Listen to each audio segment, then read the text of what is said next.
This circle made of sticks and wire is called a beach trap. It is one of 11 that sit in the sea near Sartaneja, Corozal district, and is the chosen method for commercial fishing in the Corozal Bay Wildlife Sanctuary. This type of fishing is agreed upon between fisher folk in that area and the Sartaneja Alliance for Conservation and Development, formed in 2012. Since then, the alliance has been able to compromise with the commercial fishermen who rely on the sanctuary as a means of livelihood. Ultimately, depending on what they do as fishermen, is what will ensure their livelihood in the long term, right? And so in that period of time, we were able to get the fishermen organized. They have a beach trap association. We were able to meet some compromise with them in terms of them agreeing some of these conditions that will allow them to continue using the resource, but conditional, with some mechanisms and some interventions that will ultimately benefit them as fishermen. And so we are at the point right now where we have signed an agreement with the fishermen, actually the fishermen with the government of Belize, for access to the reserve. To access the area, the fishermen must use beach traps as their method of fishing. Accompanied by a ranger, Eliseo Canul went to harvest the mature fishes that were in his trap. He said that it wasn't difficult for him to accept this type of fishing because it was already a part of his family's tradition. If I throw the smalls, that will grow and more fish, and then my children's, they will have fish. Yes, my children's and other children's will when they grow, they will have fish right here in the bay. But there are fishermen among you, among your membership or your numbers, that don't do that. There are fishermen who go to the market and sell the small sprats $2 or $3 a pound. How discouraging is that? Well, I know. See that that is good.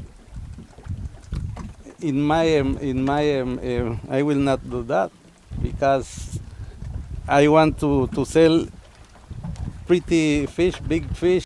While the day's catch for Eliseo might not add up to a hefty sum, the fishes were mature and the catch was enough for him to purchase food for his family and fuel to return tomorrow for more fish. The sustainable method of extracting marine resources is one that the Ministry of Sustainable Development not only supports but pushes for, as Minister of Sustainable Development Orlando Habet shared.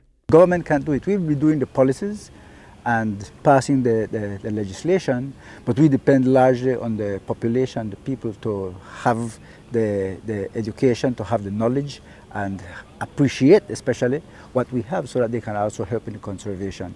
One of the things that we miss many times is that we're looking at the 17 Sustainable Development Goals, and we look at all of them, and many times we forget goal number 17, which is that of partnership and collaboration. I am not one of the persons who believe that everything has to be policed.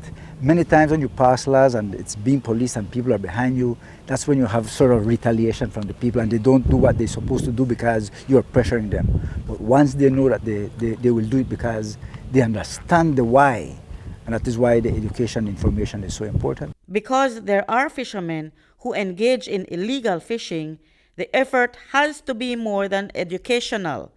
Executive Director of the Sartaneja Alliance for Conservation and Development, Joel Verde, says spot checks and enforcement are important. Anything commercially that is outside of the traps is illegal. In fact, that's the major issue we have, right? So, for example, we have sometimes Mennonites accessing the area along the Balam Jungle Estates in the eastern coast, where we always have issues with gillnets there. In fact, every surveillance or every patrol that we do in that area yields the confiscation of gillnets and so forth. We also have a site here which is the Baribite area, which also have land access, and we also have an issue of gill nets there. But those are primarily considered our hotspots, and that's primarily where our targeted surveillance seeks to address. A couple miles further east of the fish traps is an area called Cayo Falso, comprising of 2 tiny islets, habitat for frigate birds and manatees. This site also forms a part of the 278 square miles that make up the sanctuary. Rangers frequent the area to ensure that the pristine environment is preserved for the wildlife that inhabit there. Reporting for News 5, I'm Marion Ali.